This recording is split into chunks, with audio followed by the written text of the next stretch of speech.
ভিডিওটা ফেসবুক থেকে দেখলে ফলো করুন, ইউটিউব থেকে দেখলে সাবস্ক্রাইব করুন। ধন্যবাদ।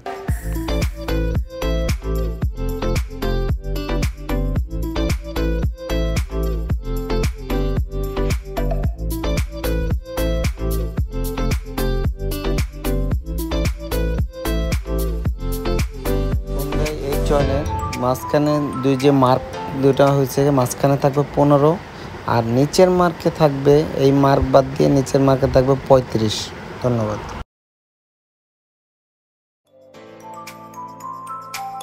ভিডিওটার মধ্যে কোথাও যদি ভুল থেকে থাকে সবাই কমেন্ট করে জানাবেন। বেশি বেশি করে লাইক করুন, শেয়ার করুন, সাবস্ক্রাইব করুন। ধন্যবাদ সবাই।